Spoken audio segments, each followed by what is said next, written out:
তো কাকা আপনার নাম কি? কায়ুম। কায়ুম। বয়স কত আপনার? বয়স হলো পরে 90। 90? ভিউয়ার্স, আপনারা দেখতে পাচ্ছেন কায়ুম চাচা 90 বছর বয়সে রিক্সা চালিয়ে তার জীবন নির্বাহ করছে। মানে উনি চাইলেই কিন্তু ভিক্ষা করে তার জীবনটা কাটা দিতে পারতো। এই বয়সে 90 বছর বয়সে উনি ভিক্ষা চাইলে কিন্তু অনেকে ওনাকে ভিক্ষা দিবে। কিন্তু আমরা ঢাকায় দেখি অনেক শারীরিক সামর্থ্য আছে এমন অনেক ভিক্ষুক ঘুরে। আপনারা কাইন্ডলি ওই ধরনের ভিক্ষুকদেরকে ভিক্ষা না দিয়ে এই ধরনের বয়স্ক চাচাদেরকে একটু সাহায্য করবেন, যতটা সম্ভব সাহায্য করার চেষ্টা করবেন। এতে আপনার ভালোই হবে, খারাপ কিছু হবে না। আপনার জন্ম কত সালে মনে আছে? জন্ম হলো 1900 মানে আগে তো মানুষের জন্ম মনে রাখে না সালে। হ্যাঁ, 1339 সালে। বাংলা 1339, বাংলা 1339। এই চাচার আরেকটা ব্যাপার আমাকে খুব অবাক করেছে, সেটা হচ্ছে আমি 3-4টা রিক্সাওয়ালাকে জিজ্ঞাসা করি, সবাই 30 টাকার ভাড়া 50 টাকা চাচ্ছে, মানে 40 টাকা হলে যাবে। কিন্তু আমি যখন ওনাকে জিজ্ঞাসা করলাম চাচা যাবেন, উনি 30 টাকাই বললেন এবং উনি নির্দ্বিধায় 30 টাকায় যাবেন। ওনার কোনো লোভ নাই যে এক্সট্রা ভাড়া নিব, বেশি নেব। তো আমি ওনাকে বললাম চাচা আমি একটু চা খাবো, আপনি কি বসবেন নাকি অন্য ভাড়া দেখবেন? তখন উনি বললো না চাচা আপনি চা খান, আমি বসি, আমার সমস্যা নাই। তো আমি প্রায় 10 মিনিটের মতো ওয়েট করলাম, আমি ওনার দিকে নজর রাখলাম। উনি দেখলাম যে স্থির বসে আছেন আমার জন্য। মানে আমি 5 মিনিটের কথা বলে আমার 10 মিনিট লেগেছে, তারপরে উনি চুপচাপ বসেছিলেন।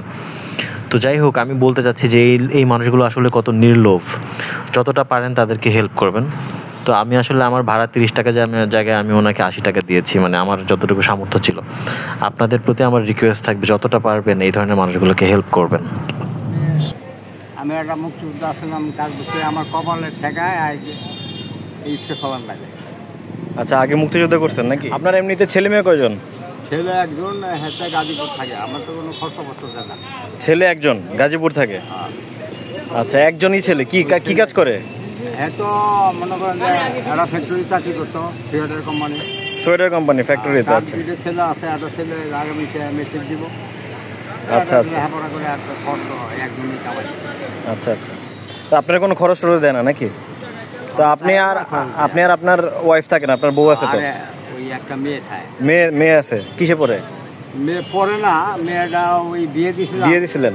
তার জামাইটা মারা গেছে। আচ্ছা আচ্ছা আচ্ছা আচ্ছা। ওই দিদা নাতি। আচ্ছা, আপনি কি মোটামুটি এখন ফ্যামিলিতে আপনি ইনকাম করেন নাকি? মানে ওই ইনকাম আমার।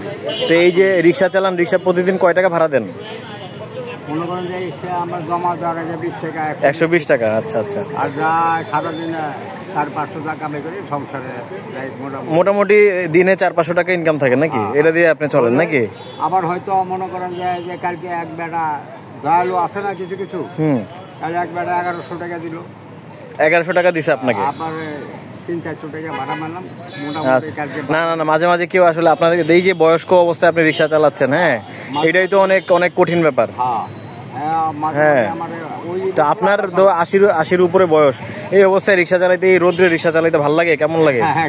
কষ্ট লাগে? হ্যাঁ, কষ্ট লাগে। আচ্ছা আচ্ছা আচ্ছা, ঠিক আছে চাচা, আপনি আমার জন্য 10 মিনিট অপেক্ষা করলেন। হ্যাঁ, এটা দেখে আমার আরো ভালো লাগছে যে আপনি একটা ভাড়ার জন্য 10 মিনিট অপেক্ষা করছেন। আমার 10 মিনিট আপনি যদি সময় আধা ঘন্টাও আপনার সমস্যা যদি হয়তো আধা ঘন্টা আমি লেট করতে পারি। না না না, ঠিক আছে। তো আপনার নাম হইতেছে কাকা, আপনার নাম কি? কায়ুম। আপনি থাকেন ওই আগারগা? কোথায় থাকেন? না, পীরেরবাগ থাকেন। আচ্ছা আচ্ছা। রিক্সা 120 টাকা দৈনিক ভাড়া দেন, তারপরে নিজে 400-500 টাকা থাকে, ওইটা দিয়ে সংসার চালান। হ্যাঁ, আচ্ছা ঠিক আছে, আল্লাহ আপনার ভালো করবে কাকা। ঠিক আছে, ভালো থাকেন।